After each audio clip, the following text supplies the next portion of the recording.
The gates of the king estate stood chained, iron links clanging in the autumn wind. Movers stripped chandeliers from ceilings and carried out paintings worth millions, their golden frames gleaming under harsh daylight. Outside, a line of black SUVs waited, engines idling as papers were signed. Eleanor King's shrill protests carried across the courtyard, her emerald gown fluttering in panic as strangers cataloged every piece of her supposed empire.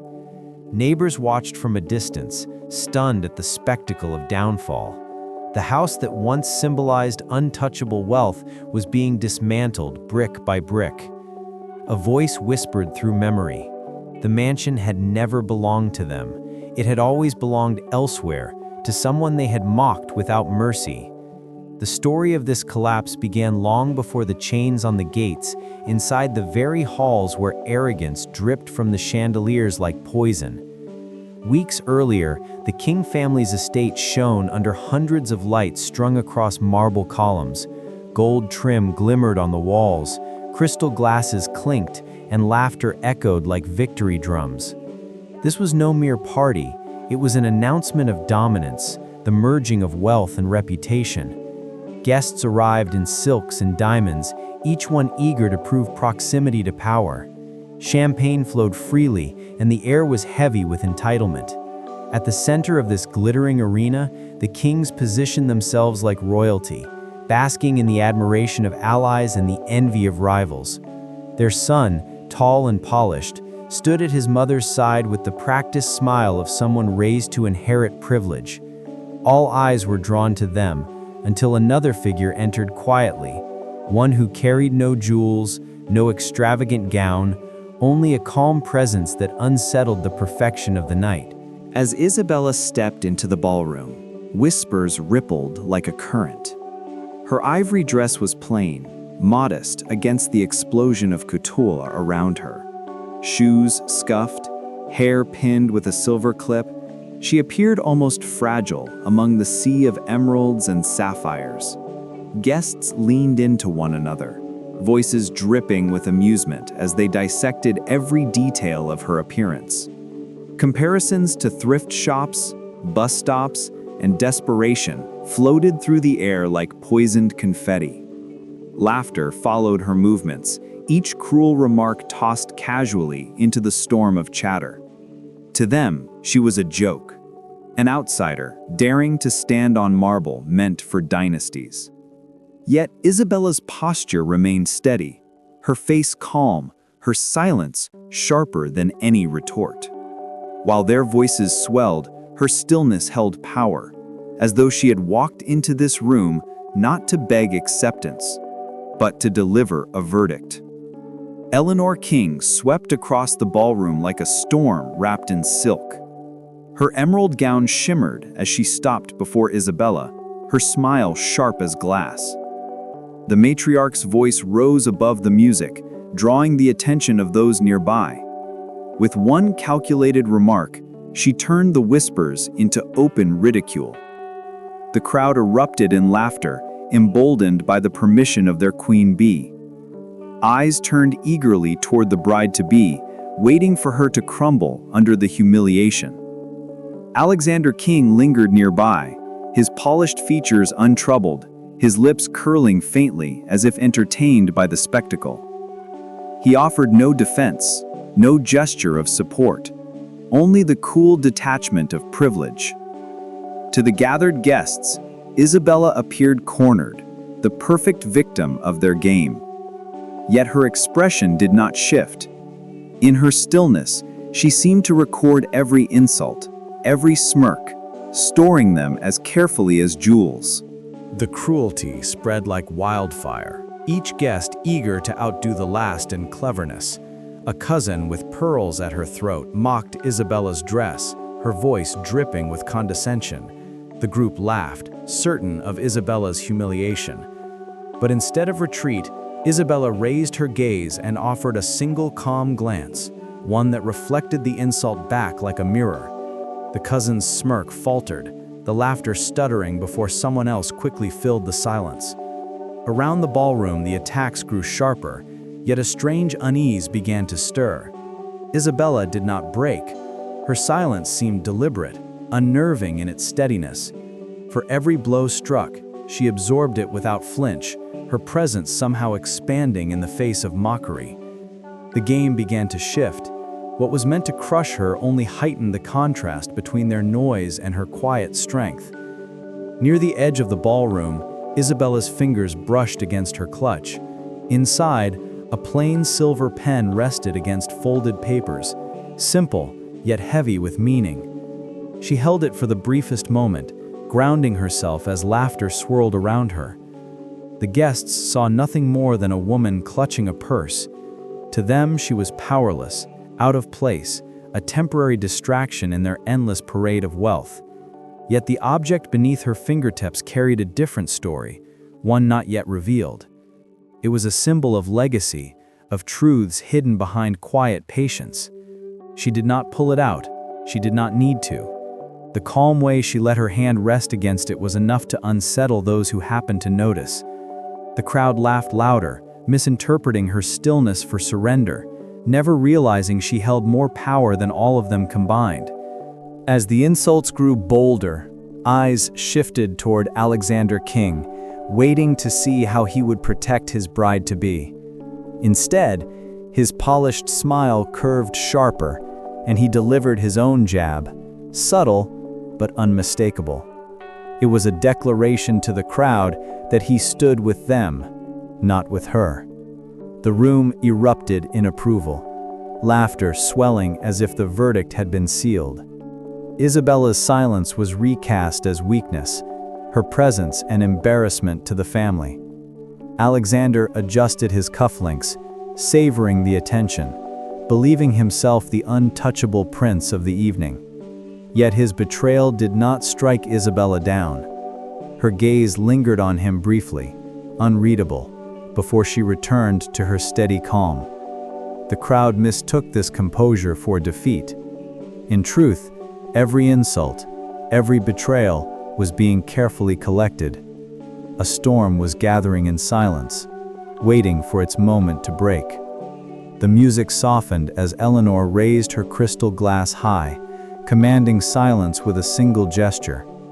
Her voice carried through the ballroom, dripping with triumph. She toasted her son's future, the family's legacy, and, with a smirk, to the bride who would learn her place. Laughter erupted like applause, glasses clinking in cruel celebration. Isabella raised her own glass slowly, her expression calm, her eyes unblinking. She lifted it without a word, a gesture that unsettled a few who caught her gaze. The toast was meant to cement hierarchy, to mark Isabella as an outsider tolerated by grace alone. Yet her silent participation twisted the moment, planting a seed of unease. It was as though she were agreeing to something only she understood, promising that the true toast would not belong to Eleanor King. The crystal chimed, but its echo carried a darker note. The night spiraled into cruelty without restraint. Guests picked apart every detail, her shoes, her hair, even the way she held her glass. Each remark was louder, crueler, feeding off the energy of the crowd. The ballroom became a theater of humiliation, with Isabella cast as the unwilling star. Yet still, she did not falter. Every comment only sharpened the divide between her serenity and their hysteria. Some guests began to glance around, uneasy at the relentless cruelty. It was no longer amusing, it felt desperate, like vultures circling prey that refused to die. The laughter grew forced, the jabs more frantic, as though they feared the silence growing around Isabella. In her stillness, she seemed untouchable, and the longer she endured, the more their mockery began to look like madness. The balance of power was shifting, though they had yet to realize it. Amid the storm of mockery, a few whispers began to shift. Guests exchanged uncertain looks, their laughter faltering as they studied Isabella's calm composure. Some muttered that she had nerve, others wondered why she had not broken. A handful began to suspect there was more to her presence than met the eye. The air thickened with contradiction, mockery from one side, doubt from the other. Eleanor's sharp gaze caught the hesitation, and her scowl deepened. She urged the cruelty on, unwilling to let even a crack of doubt weaken her control of the room. Yet the more Isabella stood unshaken, the less convincing the attacks became. Quietly, power began to leak away from the family, though no one dared admit it aloud. Isabella remained motionless, her stillness growing heavier, like a storm cloud forming above them all. Memory bled into the present. Years ago, a younger Isabella sat at her father's desk, papers spread before her. His voice, calm but firm, explained the weight of legacy. He handed her a pen and pointed to the lines that bore signatures and seals. His hand rested on her shoulder as he told her the truth. The estate, the company, the wealth the kings paraded was not truly theirs. It had always belonged to the Torres line, bound by contracts and inheritance waiting to be claimed. Isabella, barely more than a girl, had nodded solemnly, clutching the pen like a sword. That day had been a promise, sealed in ink and bloodline. Now, as laughter swelled around her in the ballroom, she remembered his words. She did not need to prove herself to them. Time itself would reveal the truth. The day of the wedding arrived with grandeur unmatched. White roses lined every path, their fragrance cloying in the summer heat. A massive tent stretched across the estate lawn, filled with 1,000 guests dressed in finery, their jewels glittering beneath chandeliers. Cameramen and influencers hovered, eager to capture the union of wealth and power. The altar gleamed with ivory and gold, a stage for a family eager to flaunt their dynasty. At the center stood Isabella, her gown simple yet flawless, ivory fabric draped without extravagance. She wore no veil, no heavy jewels, only her composure. Her stillness cut through the spectacle, drawing eyes whether people wished it or not. Around her, whispers sharpened into open jeers, cameras flashing to immortalize her supposed humiliation. Yet in her calm eyes, there was no trace of fear. There was only inevitability. The ceremony began with pomp, the priest's voice solemn, the crowd eager for entertainment. Before vows could be spoken, Eleanor rose from her seat, her face twisted into feigned concern. Her voice cut through the tent like a blade, demanding the bride declare what wealth her family possessed. The words struck like a hammer, and laughter exploded among the guests.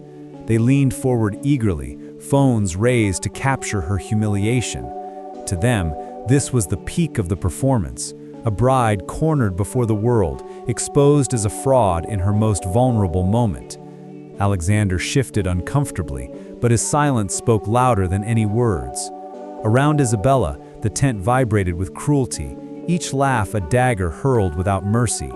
Yet still, she did not flinch. Her hands folded neatly, her eyes calm.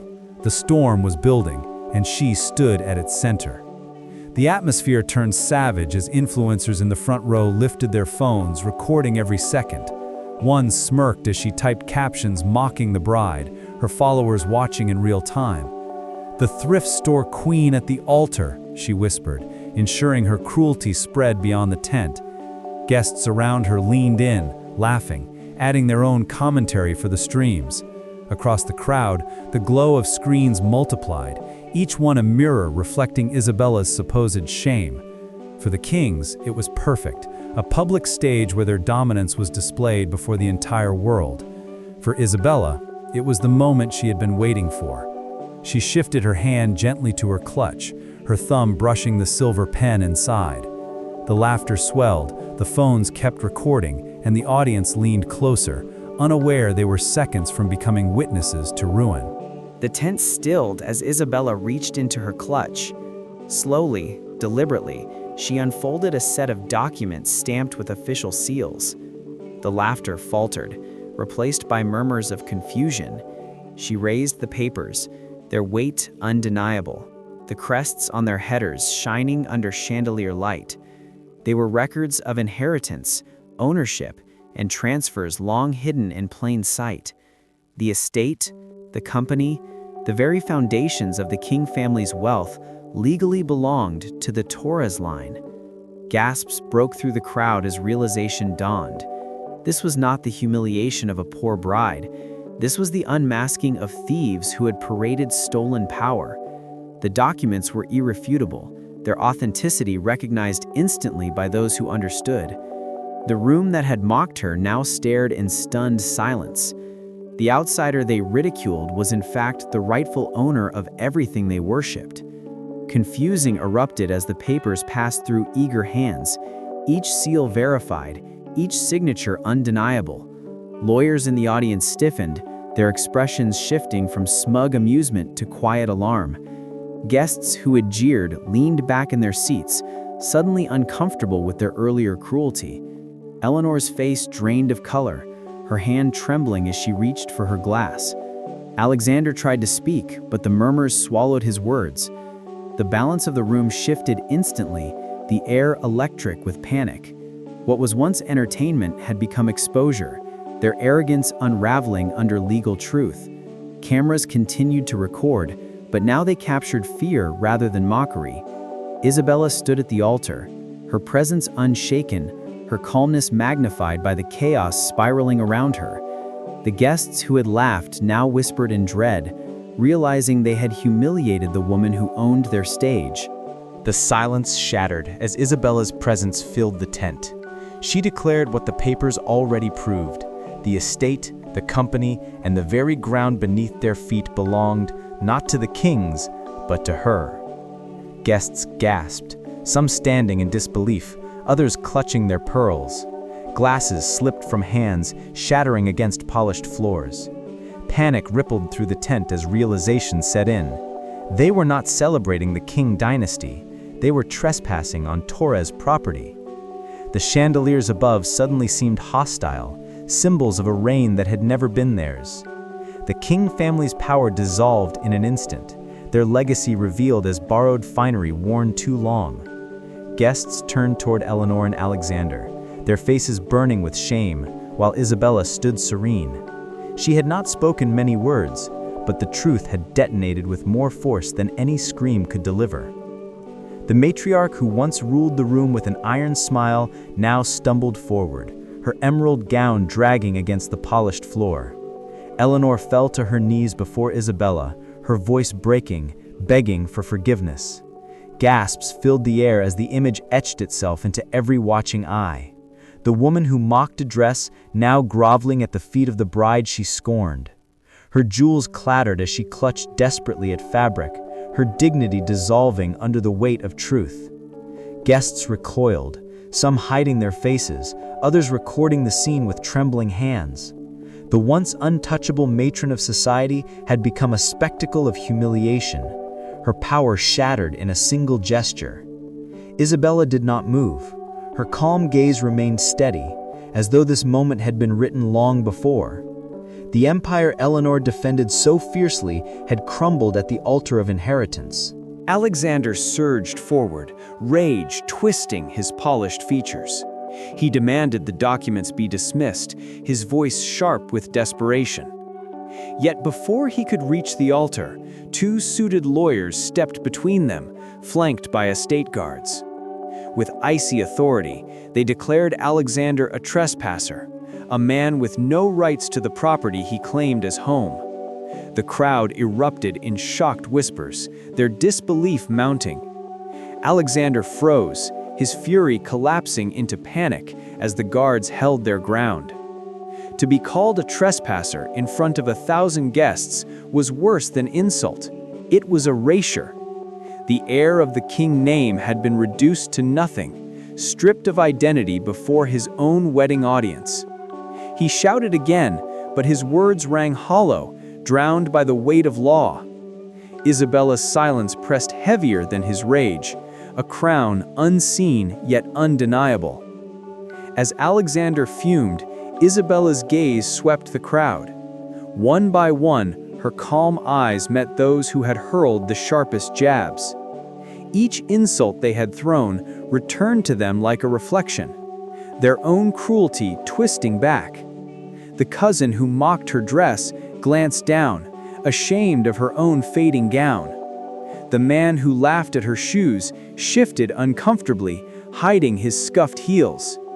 The influencer who streamed her humiliation fumbled with her phone, comments turning against her. No words were needed, the reversal was complete.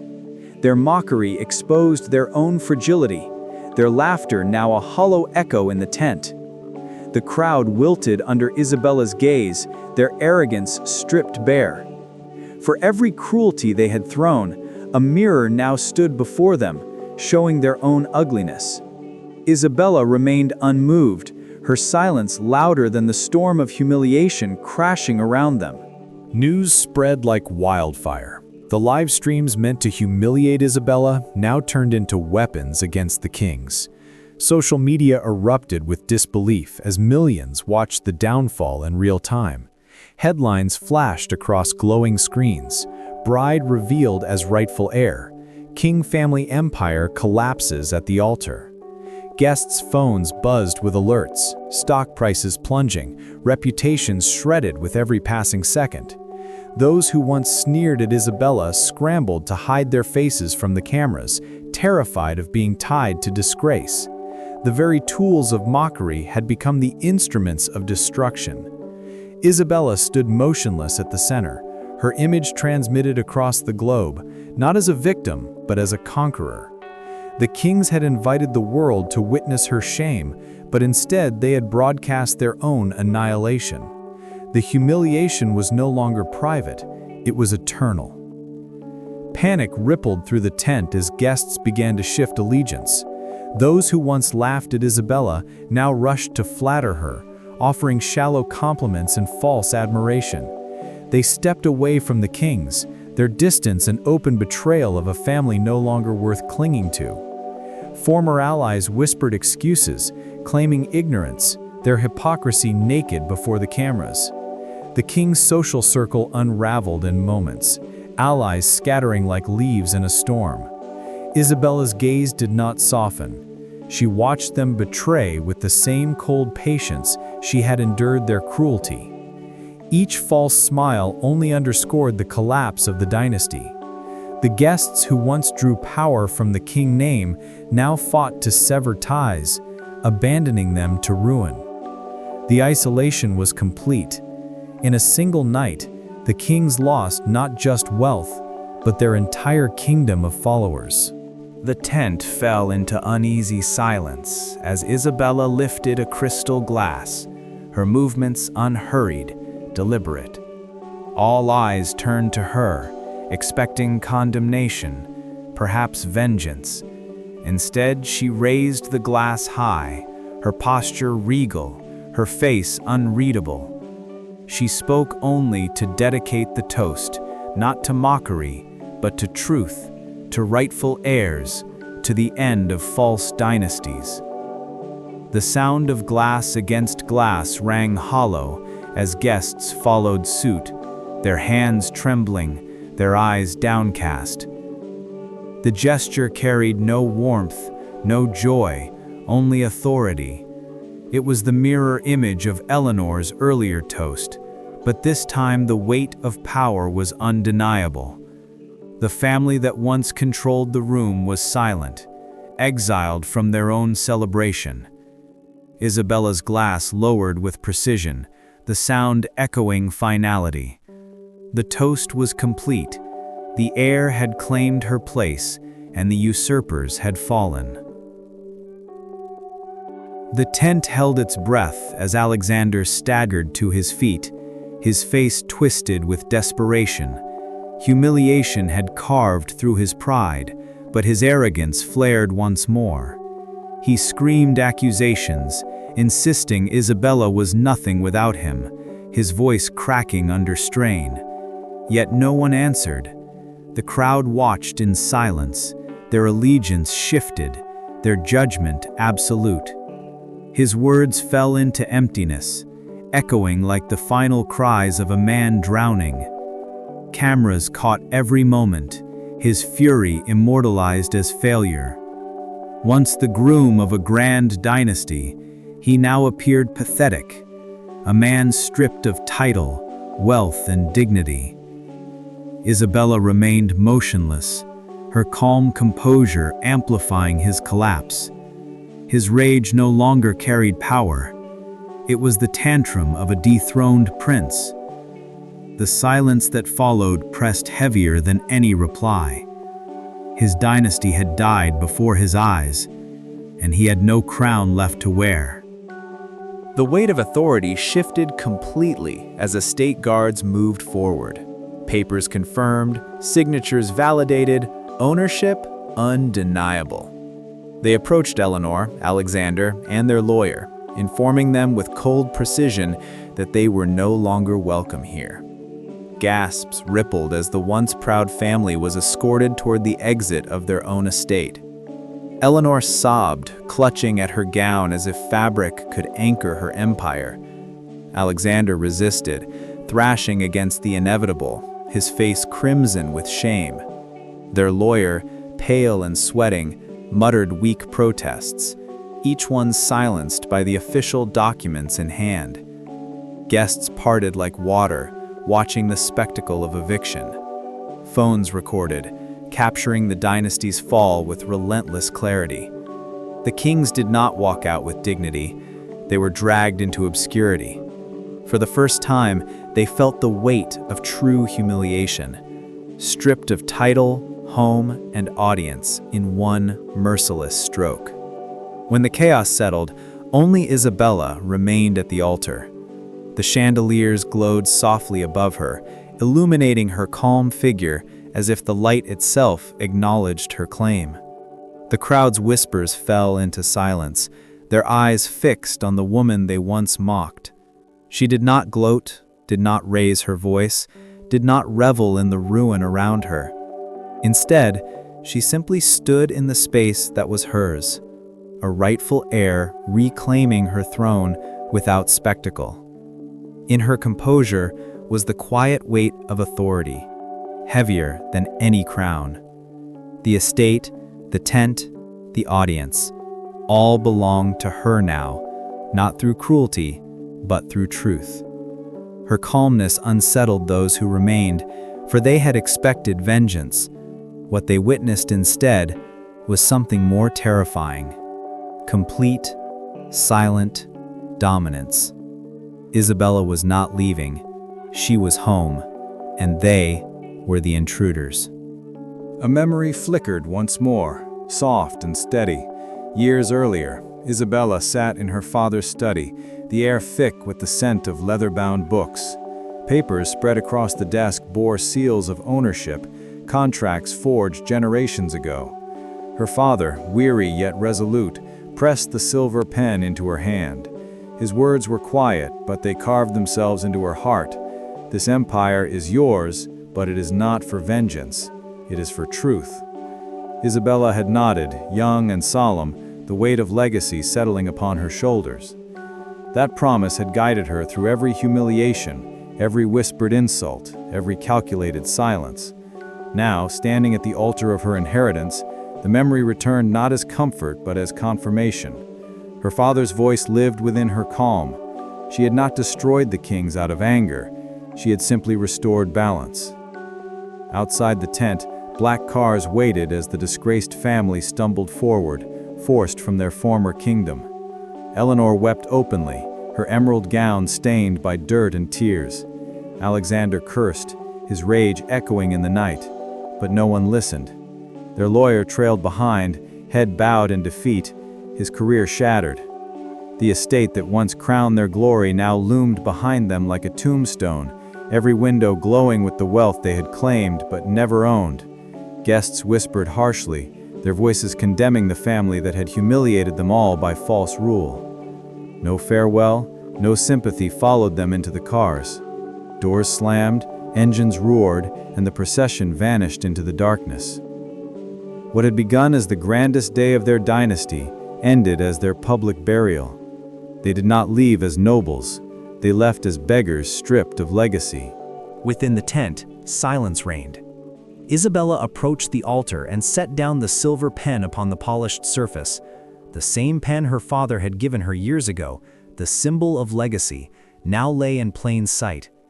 Its simplicity mocked the extravagance around it, a quiet declaration that power did not need jewels or noise. The guests watched in reverent silence, the gesture heavier than any speech could be. That pen had signed away the false rule of the kings and restored rightful ownership. It was a reminder that empires rise and fall not by noise, but by truth sealed in ink.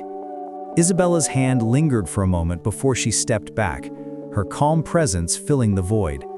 No applause followed, no cheers erupted.